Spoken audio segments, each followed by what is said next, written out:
Welcome back, Stas23 here, back again with some knife therapy, and today I wanted to show you my little, I guess you call it shop. As you can see in front of you, it's quite compact and quite efficient.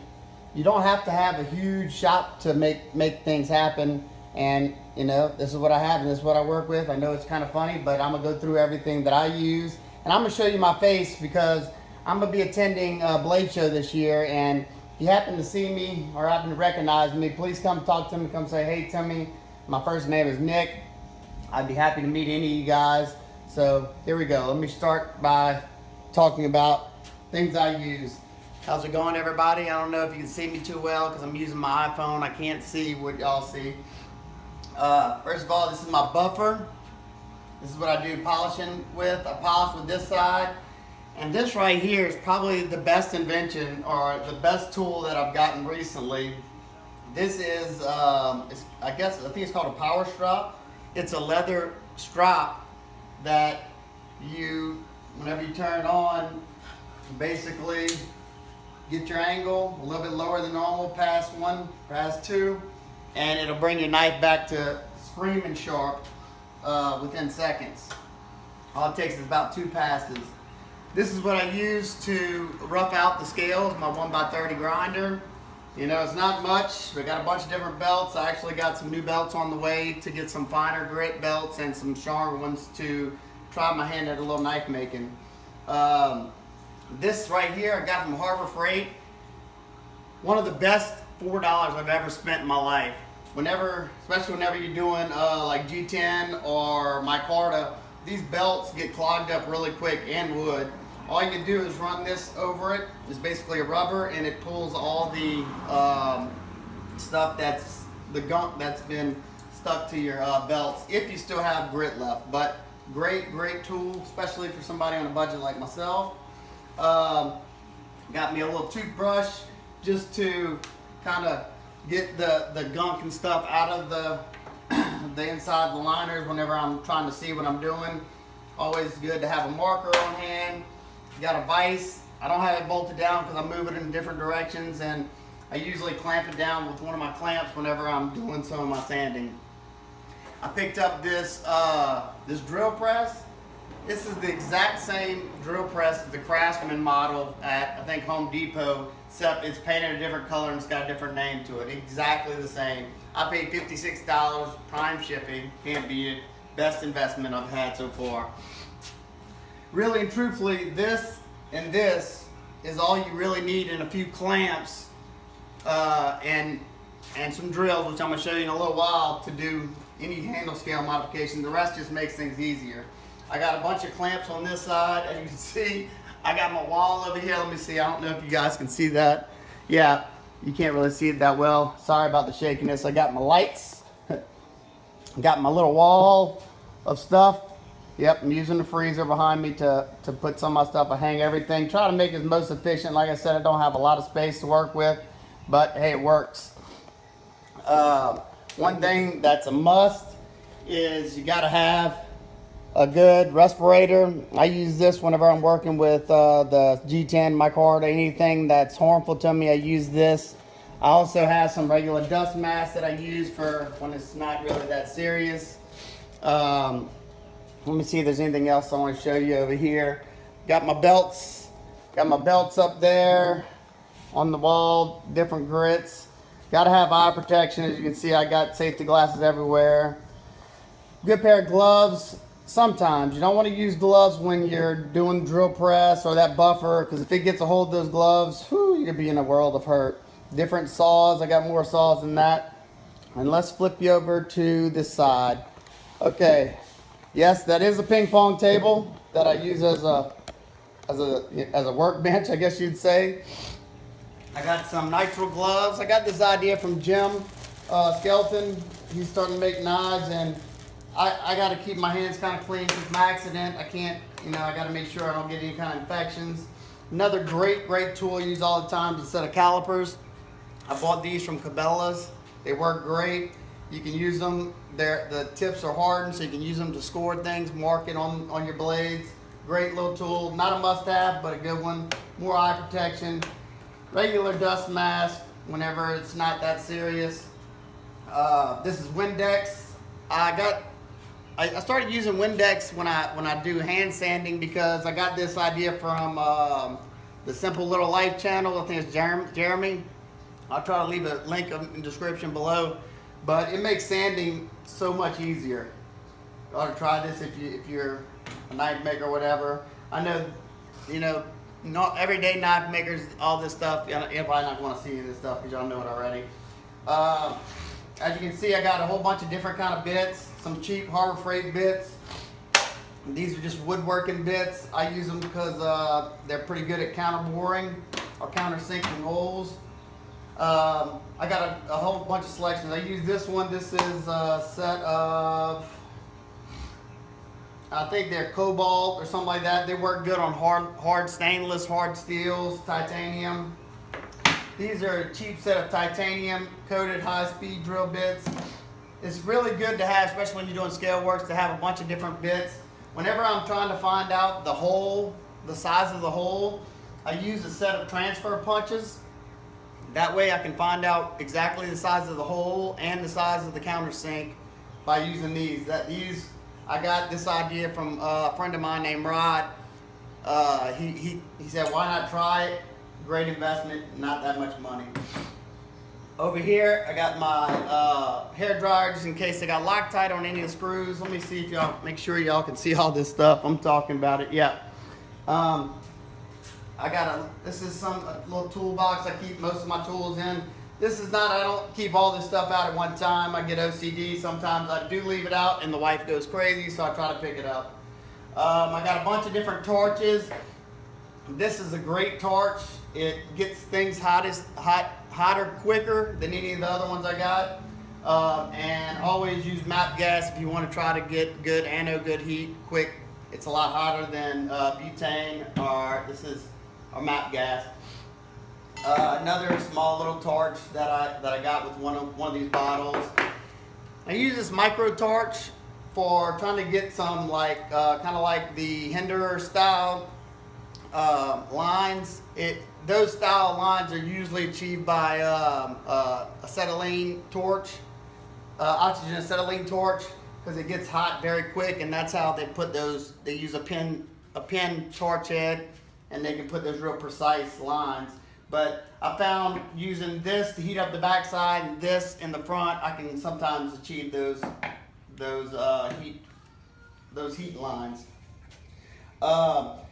I use a Dremel for a lot of stuff. This is just a 4000 series Dremel. I've been having it for years. Great tool. I use these plastic cutting discs to cut out any of my G10 or any kind of phenolic resin like micarta, Curonite. I found these work really good. I got several different stuff. I also have a Dremel drill press. I use this one to do some of the shapings, like for instance, like on a knife like this. Let's see, make sure y'all can see. On a knife like this, it's got these little bitty rounded holes. I can't do that on my 1x30, so I use one of the small sanding drums to get inside of there, lay it flat, and that way I can get nice and precise lines right there. Let's see. Something I picked up the other day and I think will come in handy. You hook this to the Dremel and it allows you to have basically a pencil grip, you know, make it a lot easier to hold in your hand. I think this could be a great little tool. I think I picked it up for 20 bucks or something like that off of Amazon, not bad at all. You can never have enough of shop towels, microfiber towels. These things are great. I'll get them from the dollar store. I think I paid $4 and you get 10 to 14 towels in each one. So almost like, you know, once one gets gunked up, I throw it away. I got a separate set of clean ones that I only use probably once when I'm doing finishing work. Got tons of rulers. Like I said, I use the micrometer as my ruler a lot. You got this one. It's always good to have rulers. Another thing that's really handy, if I can't use a transfer punch, like say it doesn't hit properly, sometimes I'll mark the hole and I'll use, this is a, what do you call it, an instant punch or whatever, where you just set it down. I'm not going to do it to the table, and it pops the marks the hole for you. I use this little girly hammer right here. It's got a brass side and it's got a rubber side for whenever I don't want to mar up my materials. This is what I use. Good little bit. This is actually my daughter's, so it is a little girly one. I got other punches right here. Got several little those little kits that come with the Dremel kits. Sorry guys, it's really hot. I'm in Louisiana and it just rained, so it's like I'm sitting in a steam oven right now. I picked me up a file the other day because I'm gonna start trying my hand at knife making. I've been wanting to do so I figured I'll try out on a file, being that a file's already heat treated. All you have to do is temper it. So I'll give that a shot. Something else I picked up from another YouTuber. Most of the stuff I do, I learned from watching YouTube videos. Anybody can do this stuff. I'm definitely not the most talented person when it comes to working with my hands. I was a chemical plant operator. That's how I got hurt. That's neither here nor there. But I'm not the best at working my hands. And the first couple of times I tried it and I didn't come close and I quit. This was probably 3 years ago, but I said, you know what? I know I can do it. Anybody can do anything they put their mind to it. So if you're interested in doing it, try it. And if you fail the first time, try again. Okay, I want to show you something. I picked this up from, I can't remember the guy's channel offhand. I know it looks funny, but these things work excellent. It's kind of like using a slack belt on your grinder. I don't know if I'm too close to here. It's kind of like using a slack belt on the grinder.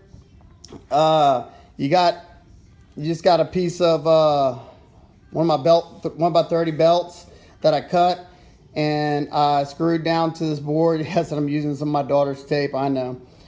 And got you some little handles on each side. And this right here makes this work. Hold on, let me put these down. Whenever you're rounding the corner, I started it trying to use it on this one, and see how great of a job it does rounding the edges. And if I would have tried to round these edges on my 1x30, probably wouldn't have a piece of Keuronite to look at right now, because Keuronite's pretty soft stuff. It would have probably eaten straight through it. But like I said, I'm still learning. I got tons of stuff to learn.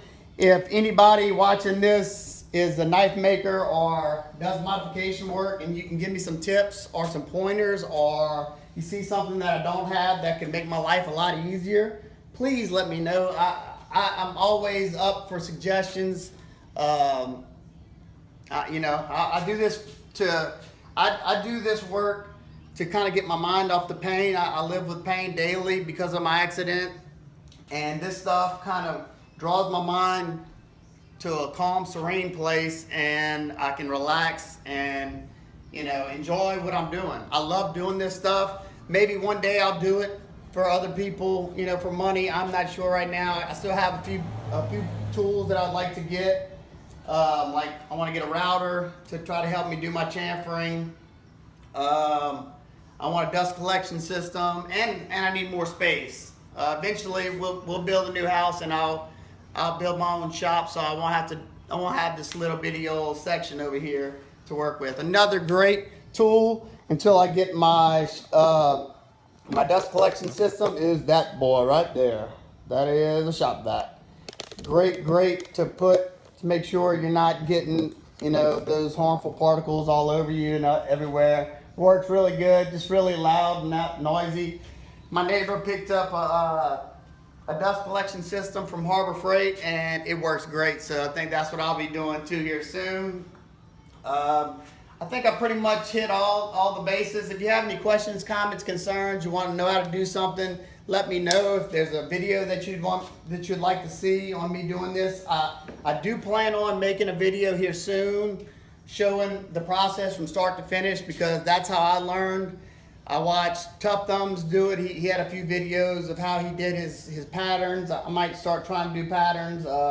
Jeremy at Simple Little Life channel, great guy, always doing how-to videos. I love his channel. Another Walter Sorrells, tons of great information. Sometimes it's way over my head because he's just a very, very smart, intellectual guy, but he has an awesome channel and he explains how to do all these things. There's a bunch of other smaller channels that I've learned a ton on too. So if I can help somebody, I doubt I helped a whole lot of people, but if I can help somebody or get somebody started in making their own handle scales or knife making, you know, that I just accomplished my goal, you know. You do it because it's fun. I know a lot of the knife makers, I see what they're saying, you don't do it for the money, because the time and effort that it takes to get you the finished product, like this knife took me several hours. And I didn't mind because it was fun, but when you're charging people, until you get a nice efficient setup, you're not going to be making a lot of money. The material cost, the tools cost, your time is money. So I definitely see now what they mean by they're not making it, not doing it for a lot of money. You know, maybe when you become a big knife maker and you're making some expensive knives, maybe then you're coming in the clear. But I don't really know how you make a ton of money off of it. You know, you definitely have to outsource some of your goods. But those are all things I'll learn, you know, later on down the road. I hope you guys enjoyed this kind of video. Like I said, be looking for me at Blade Show. If you go, please come and talk to me. I love meeting you guys. This will be my first Blade Show, so if you see me running around like a kid in a candy store or a little schoolgirl, yep, that's probably me. Just look for the guy. I always have burn garments on, either black or tan, and I got them on my legs too. I don't know if you can see that. So I'm not that hard to miss. Just come shake my hand, tell me who you are, especially if you're on YouTube or Instagram. And I follow you guys. I talk to you on a regular basis. I definitely want to meet you guys. Let me know who's going to Blade Show, and I'd like to see some of y'all faces too, so I know who I'm looking for, because I'd love to come talk to you guys. All right, I hope everybody's having a wonderful day, and I will talk to you next time.